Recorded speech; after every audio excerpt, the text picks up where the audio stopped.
So welcome to this block. I'm Andy. For those of you that don't know me, most of you have probably seen me on the Identiverse stage. I chair that conference. I'm involved in some work at Kantara. I'm on the board of security, a number of other things. My role here today is to MC this block. I'm actually on the FIDO program committee. So delighted to see you all, delighted to see everyone online as well. Welcome. So we're going to kick it off in just a couple of seconds with David and Miguel. I'll just remind you, please, at the end, if there is some time for questions, and there may not be, but if there is, we do have a standing mic up at the front, so please make your way to the front at that point and feel free to ask questions. Like I say, we may not have much time for that. You can also put questions into the app. We will try and keep an eye on those and ask them if we can, and if we can't, we'll see if there's a way for us to get those across to the presenters afterwards and deal with them offline. No promises, but we'll try. The last thing is, please remember to add this session to your schedule. That will then give you access to the session review, the session rating tool. Really encourage you to use that. Please be constructive, but feedback for presenters and for the Authenticate team is incredibly helpful, so we're grateful for that. With that, I'm going to hand it over to David and Miguel. Please enjoy. Hello. Everyone can hear me? Yeah. All right. I'm David Mahdi. Used to be a Gartner analyst for almost 7 years. Now I'm at Transmit Security as a Chief Identity Officer, and I'm joined here with a good friend. Miguel Navarro. Hi, everyone. I'm the Head of Client Identity Verification and Authentication for KeyBank. Thanks for having us. Yeah, thank you so much. All right, well, let's get started. We're going to talk about cyber resilience, IAM, and how authentication plays a vital role in increasing that trust with your clients. All right, so let's get started. We're going to talk about the movie 300. Everyone's familiar with that? No, just kidding. We're not going to talk about 300. But it's, according to IBM's, whoop, this is not working. There we go. According to IBM's latest cost of a data breach report, 300 days it takes to detect an identity-related breach, right? So that Spartan, how much damage do you think they could do in 300 days in your network or with your credentials, right? Because that's how long it takes to detect. Pretty nasty, right? And that's why attackers like going after identity. And when we look at MGM, this is just a tweet, right? We think about MGM, really, really good brand, right? I have very fond memories of staying at the resorts and all sorts of things. But you could see from that tweet, a 10-minute phone call took them out, right? And while we could sit here and blame them and blame this and blame that, at the end of the day, they were attacking identity. They used knowledge they acquired from LinkedIn, and that's all it took. And we're going to talk about why that's a problem and why it's not just a technical solution. There are some process flows, that's an example of a process flow, that also needs to be fixed. But if we look at it, I'm wearing my, thanks to CrowdStrike, my Scattered Spider t-shirt, just for you guys, okay? I'm trying to be entertaining here. This is just very quick, a little analysis of what actually happened. If you want more details, there's 3 links that if you get the deck, you can click on those and do further analysis, because there were some things that were accurate and not when you actually looked at the attack. Those 3 icons, they use LinkedIn primarily to extract information about the IT users they wanted to target. That gave them enough of the knowledge to call into the help desk to do that reset. But the other icon there is just to represent CVEs they were able to aggregate. And we'll talk about that in a moment. And then the other icon there was, thanks to Copilot, generated a little dark web icon for me to say they also got some TTPs, tactics, tools, and procedures from the dark web. So it's a 1 + 1 = 3 type situation where they were able to do this. And very, my crude design, because I'm not a graphic designer, they called the help desk, did the reset, reissue, identity compromise, but they didn't end there. Once they got in, they knew about the IAM system based on reconnaissance. They took over the IAM system, and once they had that, they owned the environment. And from there, they could do further ATO, they could do other exfiltration of data, and the bottom link was, so it was Scattered Spider, but it was also the alpha ransomware that they used to encrypt the data and go from there. But the point is that they used identity to get in. And so this goes on and on. This is another one, thanks to CrowdStrike, where we have some digital power players. Everyone here has a flavor of these in my hands, right? We use these for work. We use these for our personal lives. We use them for all sorts of things. You know who knows that too? Bad actors. It's really hard to really crack into one of these devices directly. So instead, what they do is they go after the telcos directly. Did you know that they'll sometimes pay $3,000 to a telco employee? Say, hey, if you just give me this username and password, $3,000, right? Maybe you make $40,000 a year, $50,000 a year, $3,000 is a lot of money. They get into the accounts that way. There's other ways in, and this is what CrowdStrike was showing. There's a link as well for this. This is again from CrowdStrike in their blog. I want to direct your attention to October 2022, 2 years ago. Right? Why am I showing you this from 2 years? Because this is still ongoing. What they did was they used the CVE, right, that one from 2021, and they went after ForgeRock, right? Having been a Gartner analyst, I had a front row seat to a lot of the IAM vendors, and I knew ForgeRock was very successful with MNOs. But that's kind of besides the point. They used reconnaissance to find out who they were using.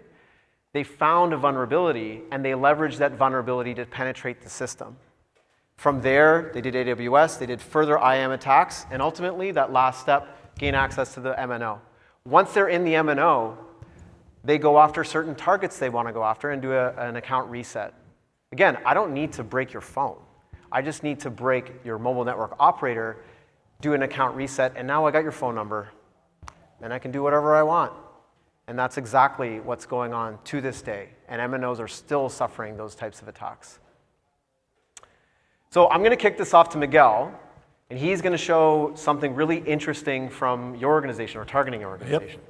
Absolutely. So good morning again, everyone. So one of the things that you're going to see here is essentially a fish kit, right? Like, so there's fish kits available for JP Morgan Chase, Bank of America, Citi, and obviously KeyBank, part of our organization. Now, this isn't necessarily what we call it, like a fish kit that attacked KeyBank, but rather it's a simulated fish kit that we had.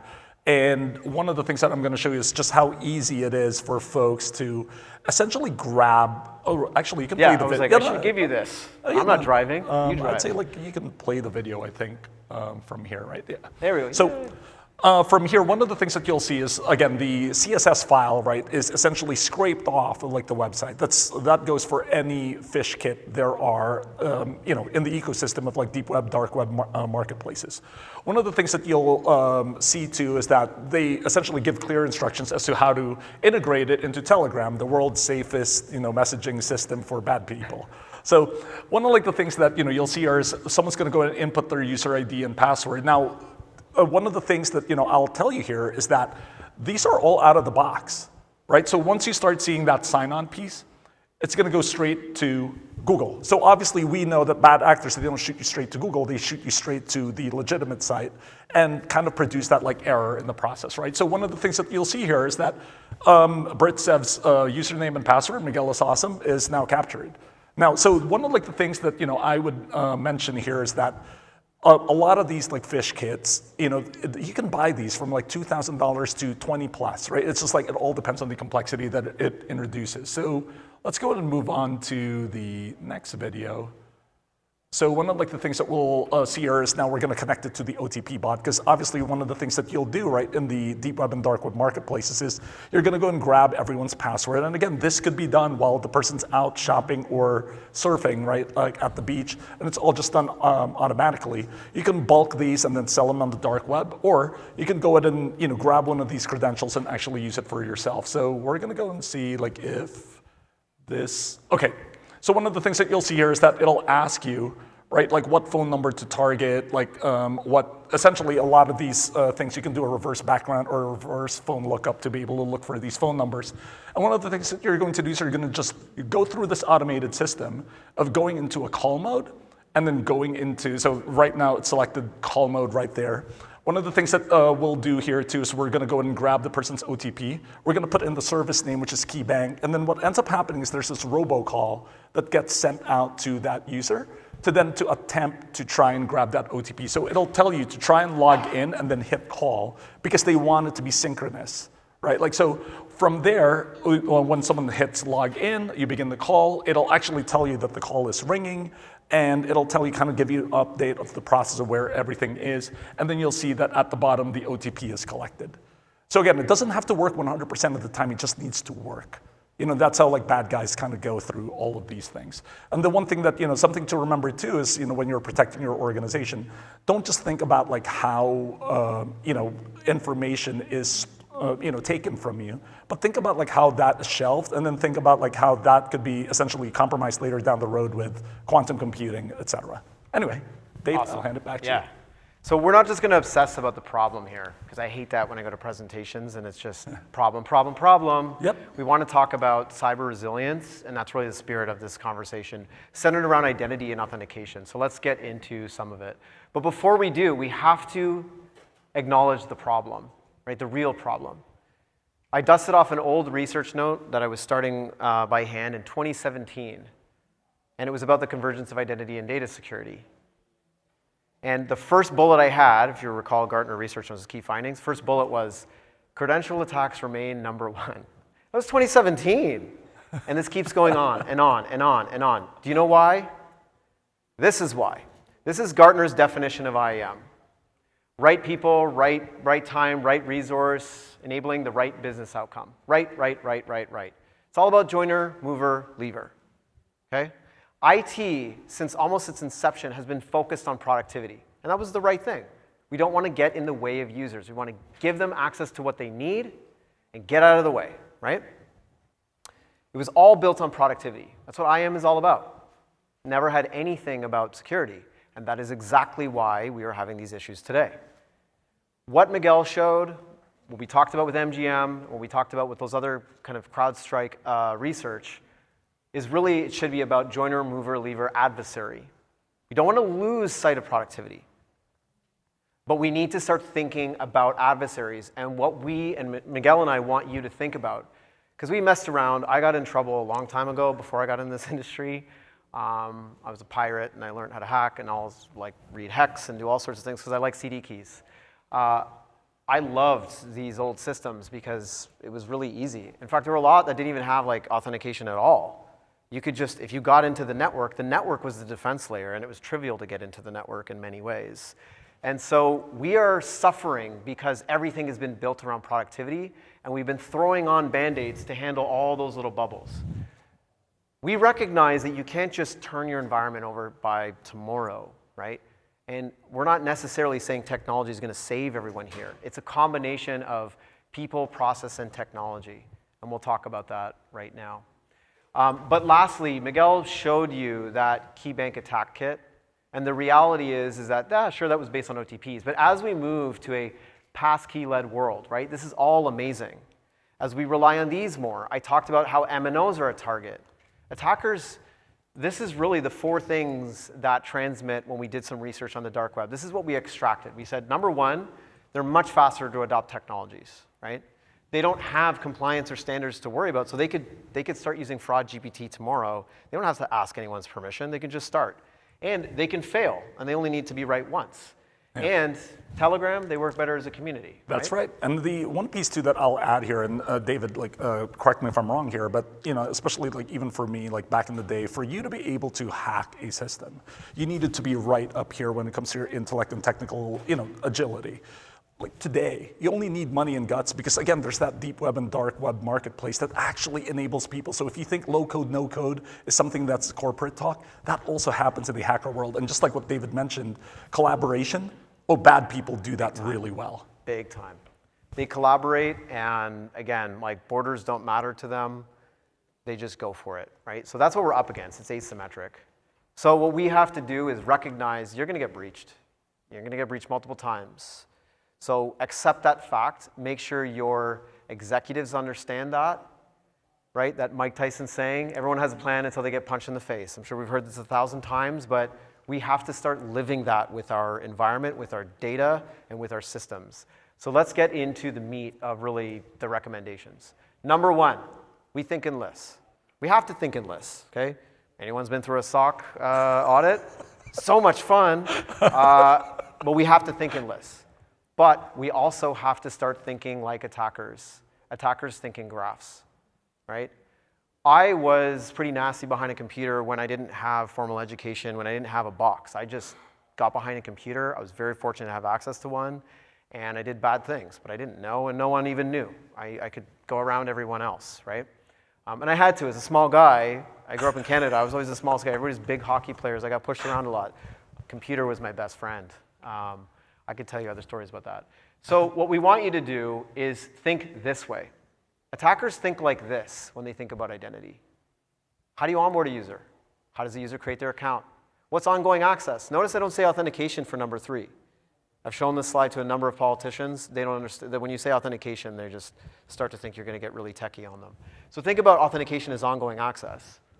There's deep provisioning. We're not going to get into that. And then there's account recovery, which in the MGM situation, that's what they attack. So account recovery is definitely something when you think about ATO, what they go for. Now, Miguel, I know you and I have had some interesting conversations about this, and I really like your mindset from a key bank perspective on how you view this. Right. Yeah. So one of the things that a lot of people do is, so when they look at these, they look at onboarding, digital identity, account creation, ongoing access, account recovery, and deprovisioning as gates. So we need to get out of that mindset. We need to look more at the identity-centric focus, right, of when we're establishing new standards and procedures and policies within our organization. Just the same as if I know that David is my trustworthy best friend, right, and he comes to me, at a physical level and then tells me, hey, this and that, I can trust what he's saying. I can trust what he's doing because it still manifests the identity of what I know about David. Now, the hurdle that we run into is that we look at these gates as pass or fail. And anytime we go through it that way, we're looking at it very myopically and we're not even looking at who's passing through. So again, back to your point, it's very important to get into that identity-centric mindset. And remember, from an attacker perspective, all of these things here, depending on your organization, might be owned by different lines of business, right? They don't care. Do you think they care about who has to accept the new authentication policy? I know what I'm talking about. I know. They don't care. It doesn't matter to them, right? They think across all of your elements. Again, why did Scattered Spider use the help desk with MGM? It was an easy weak link that they could go after. And there's going to be another weak link, and another weak link, and another weak link, and they're just going to keep moving to that next one, right? So we have to adapt and we have to be resilient because, like we said, they're going to continue. But what we're going to do for the remainder of this presentation is we're going to dissect each element because attacks can happen across this entire landscape, and this is really what we're fighting. Some of you, like myself and Miguel, have had dealt with homegrown stuff that's all across this, separate point products, and we've just deployed a raft of different things to respond to audits, compliance, business needs, and that's changing now because attackers don't think of it in silos, they think across this whole landscape. So let's start with onboarding and registration, right? And I'm going to get your feedback in a moment. What's the goal? Convert a stranger to a known entity. We're going to talk about this trust layer at the end, but we want to crack them into that trust layer. We want to build trust with them. So really, we've got to mitigate deepfakes, right? Because deepfakes can happen. Oh, I got some formatting issues here. Anyway, so we got to do liveness detection. It's not just about doing doc V, right? A doc scan. There's a lot that has to go on. There's good bots. There's bad bots that might hit your site. And one day, we're going to have AI agents that will be able to do our own banking for us. And I don't want those systems to just automatically assume that my personal assistant is malicious. So if we can't handle good bots and bad bots today, we're going to have a problem in the very near future. But we got to do all this stuff. It's also a fraud issue up front. We have to look at the device. We have to look at its telemetry. We have to look at its behavior. So this isn't just an identity thing. This is traditional fraud stuff too, and they have to be stitched together. So in your role, I mean, how critical is this for you? Oh, it's absolutely critical, right? Because if you think about it, this is the starting point of establishing that trust. And if it's faulty at best, right, then you're going to have, just like what David had mentioned earlier, people process technology or tools, it's going to all break at this starting point if you don't do it correct. And the one thing too that I wanted to tap on with what David had mentioned, with AI agents, aggregators, et cetera, you do have to look at that organically, because that is going to be part of your ecosystem. So you need to separate the David Mahdi, right, of the person that's real versus his quote unquote assistants. So you're going to need to be prepared in your organization to be able to deal with that. Yeah, and start planning for that now because it's going to come up. So we've got maybe 4 minutes left. We're going to hit these ones fairly quick, and we're going to stick on some of the ones that we feel are fairly important. They're all important, but So once we get in, just think of this as like linear for a moment, right? We're going to then create the account. We're going to do all these things. Obviously, you want to pair the account with strong FIDO techniques, passkeys, you name it. But what we want to draw attention to is when you're thinking about that user in the future, any major account changes, you want to really be skeptical of them. And if they go in and change an address, a phone number, all of that kind of stuff, that could be a bad actor. So what you want to do is at least monitor the account when there's major changes to their identity information and all that stuff. Or if they move within they started off with one type of customer or they went and did something else. You want to just be mindful of that account. We'll move on to the next one. And this one is ongoing access or authentication. So there's its own life cycle here. And really the goal of authentication, remember, is to balance usability with security and then total cost of ownership for you being the leader in your organization running this stuff. You don't want it to be too costly for anybody. Again, you want to go through all of these different types of things. And the notion here is you want to look for all of the stuff that's going on. So Miguel, you showed the KeyBank attack kit. That was really attacking this stage here. Absolutely. So actually, if you're looking at David's slides right now of this, because I'm not going to take credit of the awesome work that he did here, number 2, 3, and 4 are essentially the three sites that's very, very important to me, because as a bad actor, those are the processes that I would try and hit. So ongoing access, this is actually where, if you're looking at kind of like the layering portion of where like the bad person enters and starts going into the ecosystem undetected, this is actually the point of where an account takeover happens and we don't know about it till weeks later. Yep. Or in your case, you mentioned 300 days. Yeah, 300 right? days. All right, so we're gonna go quick here. This one is obviously very critical. This one is quite nasty again. MGM attack is what they did here. So it's really onboarding light when you think about account recovery. So you want to borrow from some of those elements. But I think the biggest takeaway that I would recommend is what we've bolded at the end. If someone does an account reset and they successfully do it, monitor that account for a while, right? Because it could be taken over. And you want to keep an eye on that account to see what it does by behavior. When I was a Gartner analyst, I would say there was 37 clients I interviewed that caught ransomware successfully. There was nothing that caught it except them tracking behavior, right? Why is Miguel accessing 5,000 files really quickly, right? That's how to do it. Exactly. All right. Identity Andrew's focus. giving us a little bit of the stink eye. So I gotta hurry up. This one's really important. I'm gonna hit this quick and then we'll finish off. This is the goal for the trust layer. We want to build trust. I know zero trust is a big thing, but don't get lazy about it. That doesn't mean you can say, I'm not going to trust anything. No, your job is to establish and maintain trust with humans and things. And the goal is to try and keep that line straight. Miguel, you mentioned Gates. Gates, yep. Focused on we authenticate, and then, it must be good forever. It must be right? good. Exactly. Yeah, and we're in the business of managing risk, right? We're not in the we're not in the business of avoiding risk, because if you want to avoid risk, then don't do business. But for you to be able to manage business, this graph is actually severely important. So absolutely pay attention to what David's mentioning here. Track behavior. Yep. Don't hesitate to invoke an authentication request, but be mindful of usability. All right, we got 30 seconds. Definitely, leverage NIST. I know I've got 6364 -4 and -3. Leverage FIDO. One of the things that we do want to mention is that there's a lot going on. All of these steps need to be orchestrated. And the good news is that access management, a lot of these platforms are starting to offer more native orchestration because you might have different services across these. All right, I think we're out of time, so we just want to flash this slide up. Dark web report, QR code here, and these are all the different bullets. Again, the goal is to be cyber resilient because breaches are going to continue to happen. Thank you. Yeah, and David and I are going to be around, so if you have any questions, come look for us. And again, thank you so much for picking this session over the others, because we know that you're going to pick different sessions. Thank you so much. Thank you. So, perfect time management. That's, literally to the second. So that's fantastic. It does mean we don't have any time for questions, but feel free to obviously try and grab David and Miguel during the break afterwards. We're going to take about 5 minutes, and then we'll be back with Andrew Cameron. Thank you very much indeed.